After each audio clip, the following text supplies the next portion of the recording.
Lamine Yamal. Arrêtez-moi ce gamin là tout de suite parce que Lamine Yamal version Ramadan que je suis en train de voir à la télé, les amis, c'est pas possible. Que quelqu'un ose encore venir me parler d'âge au Real Madrid. Comment Lamine Yamal réussit à faire ça à son âge, les amis? Regardez un peu le but de Martin. Même Martin a réussi à marquer avec Lamine Yamal. L'un des latéraux les plus nuls de l'histoire du FC Barcelone a quand même réussi à marquer grâce à Lamine Yamal. Regardez-moi l'action s'il vous plaît. Lamine Yamal, insolent qu'il est, il vient devant deux défenseurs de la Real Sociedad. On a des gamins au Real Madrid qui auraient fait la passe, des gamins qu'on appelle ils sont trop jeunes. Voilà, Lamine Yamal lui décide de les confronter. Alors qu'il avait plusieurs possibilités. Il y avait Jules Koundé, il aurait pu lui faire la passe en profondeur ou même essayer de faire la passe à Dani Olmo qui est juste en face de lui. Et non, ça c'est mal connaître Lamine Yamal. Il s'est débarrassé du premier défenseur en 2-2 comme si rien n'était. Et là il arrive en face du deuxième. Le gars a voulu tacler. Mauvaise idée. Voilà, il est parti faire des courses à Retafe. Et là Lamine Yamal te fait la passe à Dani Olmo. Dani Olmo qui est excellent ce soir. Il te prend la balle et te fait un petit centre à Martin. Ce dernier n'avait plus grand chose à faire, juste à allumer le goal. Est-ce que vous voyez l'influence de Lamine Yamal? C'est un facilitateur de jeu, même s'il n'a pas marqué depuis octobre dernier en Liga. On s'en fout. Le gars, grâce à lui, le Barça a réussi à marquer des buts faciles. Regardez tout le travail qu'il vient de faire. Il te fait le boulot le plus difficile et ensuite il te met la passe et toi t'as juste à terminer. Et quand je vous dis que Lamine Yamal version Ramadan, ça va chier les amis, c'est réel. Regardez-moi ça, ça vous rappelle qui? Karim Benzema. J'ai comme l'impression que tous ceux qui mettent ça sur leurs mains deviennent cheatés d'un coup. Même si Lamine Yamal dans les gros matchs, on le sait déjà, le gars il est tout le temps bon.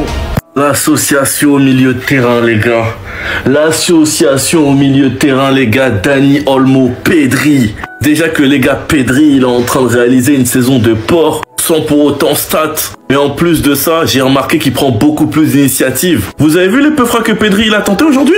Et c'est ce qu'on reprochait toujours à Pedri, c'est de ne pas tirer, d'être trop altruiste. Bah là, il a trouvé un juste milieu et ça fait trop plaisir. Il fait la passe quand il le faut, il tire quand il le faut. Et Dani Olmo, c'est 2 assists. Une sur une frappe contrée et un centre pour Gérard Martin sur un boulot de Lamine Yamal. Mais Olmo, sur le terrain, je le vois comme une bombe à retardement qui à tout moment peut exploser par un contrôle, une frappe. Il est dangereux partout. Franchement, j'espère de tout mon cœur que le staff de Flick va réussir à le réparer afin qu'il puisse enchaîner des matchs. Là, déjà, ça fait 2 matchs titulaires. On verra s'il sera convoqué contre Benfica. Et sinon, les gars, le milieu, Olmo, Pedri. C'était Casado aujourd'hui et Casado a fait le taf. Mais plus De Jong.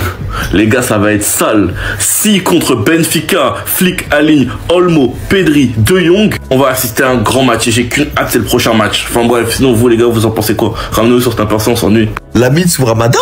Mais est-ce que le Paris Saint-Germain ils se rendent compte de la chance qu'ils ont eu de pas nous tirer? Lamine, il est en train d'humilier des pères de famille devant leur famille. On est en train de les électrocuter, que vaut mieux être un simple pêcheur en Tanzanie qu'être un joueur de la Real Sociedad à l'heure actuelle. Je vois aucun scénario où on va pas manger le championnat cette saison parce qu'on est plus fort que tout le monde. Faut le dire, on est plus fort que tout le monde en Liga. Lui, vous allez me dire, il n'a pas été formé à la Masia, mais vous arrêtez de nous mentir. Dans mon livre, Pedri a été formé à la Masia. Il est plus fort que les joueurs de la Masia. Comment tu me l'expliques? Venez les gars, on réécrit l'histoire. Pedri a été formé à la Masia. Voilà, comme ça c'est dit. Non, s'il vous plaît, s'il vous plaît, s'il vous plaît. Eh, venez, on fait une pétition pour que Pedri ait le Ballon d'Or 2025. Il n'y a aucun footballeur sur Terre actuellement qui propose un plus beau football avec ses pieds que Pedri. Pedri, c'est le futur du football, le futur du milieu de terrain. Il n'y a personne qui parle avec lui en termes de beauté de jeu. Ce soir encore, il a ébloui le stade. Tout le monde a chanté son nom et pourtant, il est sorti à la 57e. En 50 minutes face à la Real Sociedad, tout le monde a dit qu'on allait faire match nul ou qu'on allait perdre. Tout le monde a vu Pedri ce soir, encore une fois, casser des reins. Des passes incroyables, une vision de genre du commun, une frappe sur la barre. Mais si elle serait rentrée, tout le stade s'est arrêté à ce moment-là. Si elle serait rentrée, le banger qui t'aurait mis. Mais les gars, ça y est, mais c'est mon joueur préféré. Ça y est, c'est mon joueur préféré. C'est acté aujourd'hui. Je l'aime trop. Il est trop fort. Il met d'accord tout le monde. Mais en fait, tout le monde aime Pedri. Tous les fans de foot doivent l'aimer. C'est les joueurs comme ça, les gars, qu'il faut mettre en avant, qu'il faut pousser, qu'il faut aider, qu'il faut en parler. C'est les joueurs comme ça qui méritent un ballon d'or. Ballon d'or, c'est quoi? Meilleur joueur du monde. C'est pas meilleure statistique du monde. Arrêtons ce mascarade. Donnons le ballon d'or à Pedri. Yamal, en fait, il y en a, vous avez pas encore compris. Ça va devenir son championnat. C'est déjà à 17 ans un des visages du championnat de la Liga. La Liga qui est réputée pour être un championnat où il n'y a que des stars. Même actuellement, Mbappé, Vinicius, Bellingham, Lewandowski, Griezmann, c'est déjà le visage de la Liga. C'est déjà la future star du football actuellement. Mais le futur du football, c'est Yamal. Non, à 16 ans, ils nous avaient déjà tous mis d'accord en gagnant l'Euro, en faisant une bonne saison avec le Barça. Là, à 17 ans, il confirme. Il confirme et il devient, c'est un inquiétant pour les adversaires, c'est inquiétant pour le reste du monde. Il devient de plus en plus fort, de plus en plus agile, de plus en plus tranchant. Ses dribbles, il les a appris par cœur, il les maîtrise à la perfection. Sa technique là, de partir sur la droite, de revenir sur la gauche, il est imprévisible. Tous les défenseurs comprennent rien. Et franchement, faut pas oublier qu'il a d'énormes qualités. C'est pas qu'un dribbleur. Il a l'accélération, il a la vitesse de pointe, il a les passes. Bon, il a pas marqué depuis longtemps, j'avoue. Enfin non, il a marqué récemment, mais avant ça, il avait pas marqué depuis longtemps. Mais vous inquiétez pas que sa finition, elle va s'améliorer avec le temps. Mais ce gamin, ce qu'il a dans les pieds, c'est trop. Yamal, c'est un bijou, c'est un diamant du football. Prenez-en soin. Je suis dépité. Les gars, sincèrement, lorsque vous voyez le classement, est-ce qu'au final c'est démérité par rapport aux prestations qu'il y a depuis le début de la saison? Le Real Madrid, on joue très mal. Les confrontations directes avec le FC Barcelone, ils nous ont battus. Et au final, ils sont premiers du classement. Même l'Atlético de Madrid est devant nous de 2 points. Donc voilà, j'ai peur pour la suite. Là, on va les affronter en Ligue des Champions. Qu'est-ce qu'on va faire? Donc tout ça pour vous dire que certes, la tâche elle a été simplifiée par les joueurs de la Real Sociedad. Je m'attendais à rien. C'est des cranks, c'est des idiots. Mais tout ça pour vous dire que Lamine Yamal sur Ramadan, déjà, c'est déjà une dinguerie. C'est incroyable comme il a fait tourner les défenses. On avait l'impression que c'était eux qui étaient en train de jeûner tellement ils étaient battes faibles. Après, comme d'habitude, des joueurs comme Pedri, comme Casado ou même Araujo qui se sont bien réveillés là aujourd'hui. Araujo, il a réussi à comprendre cette notion de bien s'aligner pour mettre hors jeu son adversaire. On sait très bien que c'est compliqué par moment pour certains défenseurs centraux. Les gars, je vais insister sur le match de Pedri. Pedri, il a développé une capacité en plus là maintenant. Il est en capacité de frapper de loin. Il a failli marquer de loin. C'est incroyable. S'il rajoute encore cette panoplie, mais qui va l'arrêter? Sinon, n'hésitez pas à venir sur YT, la famille. Le débrief sort là tout de suite en bien. Là, je vais tourner. 33 tirs au but. Vous savez c'est quoi 33 tirs au but? C'est un tir toutes les 3 minutes. Toutes les 3 minutes, le gardien il a vu une balle faire piou. Invaincu en 2025. 0 défaite pour le Barça en 2025. Et pour couronner le tout, le Barça reprend la tête du championnat. Et cette fois-ci, seule personne à égalité de points. L'Atlético 2e avec 56 points, donc un point de retard sur nous. Et le Real 3e, médaillé de bronze sur la dernière marche du podium avec 54 points et donc 3 points de retard sur le grand FC Barcelone. La course ne fait que commencer. Va falloir attacher sa ceinture. Pas le droit à l'erreur. Ni pour le Barça, ni pour l'Atlético, ni pour le Real. De grosses échéances arrivent. Soyez prêts. Branchez-vous. Ne ratez rien. Parce que la fin de cette Liga, moi je vous le dis, elle sera historique. Victoire du FC Barcelone, victoire écrasante du FC Barcelone 4-0. Certes, la Real Sociedad, ils étaient à 10 contre 11, mais ça, c'est pas nos problèmes. Il n'avait pas qu'à faire faute alors qu'il était dernier défenseur. Voilà. Victoire tranquille, les gars, sincèrement, c'était un match tranquille, à part les 10 premières minutes là où on s'est fait peur. On a quitté ce but, mais heureusement, il y avait hors-jeu. Et il faut revoir ça parce que j'ai l'impression que maintenant, chaque début de match, on se prend un but. On a vu contre l'Atlético de Madrid et c'est pas la première fois. C'est pas la première fois. Quand il est pas bon, je suis le premier à le dire. D'ailleurs, je pense que je suis le mec le plus taillé depuis qu'il est au club. Mais les gars, on va pas se mentir, ça fait quelques matchs que Gérard Martins ça fait quelques matchs qu'il n'est pas mauvais. Il a prouvé encore aujourd'hui avec son but. Et sincèrement, il n'a pas été mauvais dans le jeu. Sincèrement, quand il est pas bon, on le dit. Mais quand il est bon, faut le dire aussi. Il n'a pas été mauvais.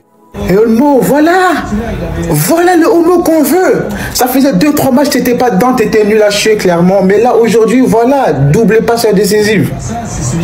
Et dans le jeu, il a été bon aussi. Voilà le Olmo qu'on veut. Le Olmo qu'on veut, il est là, soit comme ça tout le temps. Soit comme ça tout le temps. Pour lui, je vais même pas parler de lui, quoi. J'ai déjà fait une vidéo sur lui. Bref, nous passons. Avec cette victoire, les gars, on se retrouve premier tout seul à 1 point de l'Atlético Madrid qu'on affronte dans 2 semaines et à 3 points de ceux-là, ceux qui sont en blanc là. Regardez, je sais pas quoi là. Bref, ça fait du bien d'être seul leader de la Liga, les gars. Sincèrement, ça fait du bien. Ce manque de respect ne pouvait jamais être un puni où on s'est fait voler avec un but hors jeu imaginaire. 4-0. Le Barça est la meilleure équipe du championnat et garde la première place, garde le trône. Et le Barça ne va plus jamais quitter cette première place. Plus 3 sur la racaille d'en face. Et plus 1 sur les deuxièmes qui ont fêté comme une victoire un match nul en Coupe du Roi. Ma vraie question, c'est est-ce que Lamine Yamal met le bandeau pour le flot? Parce qu'on sait qu'il est sous jeune et à l'entraînement, il avait pas ça. Il est revenu pendant le match, il l'avait. Enfin bref. Une faute débile, carton rouge mérité, et au bout de 29 minutes, 2-0. Le premier but sur une reprise de Gérard Martin avec un boulot de Lamine Yamal et un superbe centre de Dani Olmo. Un deuxième but de Casado sur une frappe déviée de Dani Olmo. Si je dis pas de bêtises, c'est leur premier but à Casado et Gérard Martin. Un troisième but de Araujo. Et le quatrième but, un but de Robert Lewandowski sur une frappe déviée de Araujo. Et franchement les gars, tout le monde a été au top. Pedri comme d'habitude, Olmo, Yamal mais qui a quand même beaucoup cherché à marquer. Même Gérard Martin fait un bon match. Mais je vous promets les gars que Lewandowski commence sincèrement à m'inquiéter, mais je ferai une vidéo sur ça. Enfin bref, sinon vous les gars, vous en pensez quoi? Ramenez-vous sur Snapchat, on s'ennuie. Est-ce que j'aime le regarder quand il est comme ça? C'était encore un match pour Dani Olmo ce soir. De toute façon, je vous ai dit, quand Dani Olmo a tout ce qu'il lui faut autour de lui, il devient injouable. Il avait pourtant commencé son match d'aujourd'hui de manière nonchalante, mais en seulement 7 minutes, il a totalement renversé le match. Déjà, il a allé provoquer ce carton rouge. Et la faute du défenseur peut sembler anodine pour certains, mais les amis, Dani Olmo a bien joué le coup. Le défenseur l'a juste effleuré et il est tombé en aggravant la situation. Et il y en a même qui disent que l'arbitre n'aurait pas dû donner carton rouge étant donné que la faute est légère. Les amis, je vous rappelle que c'est le dernier défenseur et là, il vient d'annuler une occasion de but. Donc logiquement, il y a carton rouge même s'il lui a juste soufflé dessus. Dani Olmo aujourd'hui, c'est 2 passes décisives et je crois même qu'il est impliqué sur un 3e but. Et comme je le dis toujours, ce gars-là, s'il est entouré par les joueurs qu'il faut et qu'il est épargné des blessures, il peut devenir très dangereux dans le futur. Aujourd'hui, comme titulaire, il avait devant lui Robert Lewandowski et pas Ferran Torres. Et ça s'est vu directement que le gars était beaucoup plus à l'aise. Robert Lewandowski, même si son match n'était pas terrible aujourd'hui, ça se voit de plus en plus que le gars est vieilli par sa lenteur. Il a quand même fait quelques bonnes actions dans le match. Par-dessus tout, c'est la nature du joueur qui est Dani Olmo que moi j'aime beaucoup. C'est un joueur qui respecte son poste, il aime faire jouer les autres, il aime faire marquer ses coéquipiers. Et lorsqu'il est dans la surface et qu'il a une occasion de but, il termine comme il le veut. Sans même parler des différents contrôles orientés qui se sortent entre temps. Aujourd'hui, il a réussi à faire marquer Gérard Martin. Gérard Martin qui était très moqué en début de saison. Là, il commence à prendre en confiance de plus en plus. Hansi Flick l'a fait confiance. Et clairement, ça paye parce que son match d'aujourd'hui était juste incroyable. C'est avec cette équipe qu'on va à la guerre. C'est avec cette équipe qu'on part à la reconquête de la première place. Pourquoi Hansi? Pourquoi coach? Pourquoi monsieur Flick? Pourquoi nous infliger ça? Si vous avez toujours pas compris de quoi je parle, dans l'un des matchs les plus importants de la saison, le gogol refait son apparition. Hansi Flick avait annoncé un turnover, malheureusement, de tous les postes dont le Barça dispose. Le coach a décidé de faire tourner au seul poste où on a le pire remplaçant de la terre. Lewandowski en pointe, Olmo en 10, Yamal à droite, Rafinha à gauche. Magnifique. On enchaîne. Pedri, Casado au milieu de terrain. Magnifique. Jules Koundé, Koubarsi, Araujo. Moi ça me va. Gérard Martin. Donc là, le côté de la défense, c'est Araujo qui a encore de petits soucis d'alignement et Gérard Martin. Sérieusement. Avec Chesney au goal. Je critique pas, hein, au final, très belle parade sur sa ligne. Toujours des sorties de kamikaze, mais on est invaincu avec lui et on prend. Imaginez une seule seconde si aujourd'hui Takefusa Kubo n'était pas suspendu à cause des cartons. Imaginez un duel Gérard Martin-Take Kubo. Non, alhamdoulilah, faut que je m'enlève les mauvaises idées, ça c'est Chétan qui m'ossocie. Les gars, aujourd'hui on reprend le trône. Et Hansi Flick il se met même des handicaps. C'est pour vous dire. En tout cas, moi je crois en cette équipe, sauf en Stuttgart. Mais j'y crois très fort. Ah mais là c'est une honte, c'est quoi ces stats? En fait c'est là je me dis que quand le Barça décide de te taper, il te tape en t'humiliant en même temps. C'est pas possible, regardez-moi les stats hein. Dans un match de Liga, le FC Barcelone affronte la Real Sociedad qui est en demi-finale de Copa del Rey. Comment en 90 minutes votre adversaire fait 33 tirs et vous 0 tirs en 90 minutes? Non mais là c'est pas possible. Venez surtout pas me parler du carton rouge parce que là les amis c'est terrible. Carrément j'ai l'impression qu'il y a un bug sur l'application, il y a des zéros partout. J'aurais pu comprendre qu'il n'y ait pas de tir à l'intérieur de la surface, mais au moins en dehors de la surface, essayez au moins de faire semblant de tirer même en dehors de la surface. Regardez, hein. Là-haut, il y a marqué tir en dehors de la surface, 0. Tir à l'intérieur de la surface, 0. Attends, vous êtes venu faire quoi? Vous êtes venu faire quoi? C'était pas la faute sur le carton rouge. Le Real Madrid, la dernière fois, on a gagné avec un carton rouge. Armand Chesney, aujourd'hui, je l'ai même pas vu. Il aurait pu passer les 90 minutes avec le supporter en train de fumer sa bonne cigarette et ça n'aurait rien changé. Carrément, là, vous l'avez rappelé, la retraite dans laquelle il était. La Real Sociedad, je vous vois. J'espère que vous allez jouer comme ça face à nous en Copa del Rey. Grâce à cette victoire du FC Barcelone, ils sont désormais premiers tout seuls là-haut. L'Atlético de Madrid est deuxième et le Real Madrid en est troisième. Avec 3 points de retard sur le FC Barcelone. Génial. J'espère qu'ils vont faire un faux pas d'ici là, sinon on est foutu. On a laissé filer des points au moment où il fallait pas. Et maintenant voilà la situation dans laquelle on se met nous-mêmes.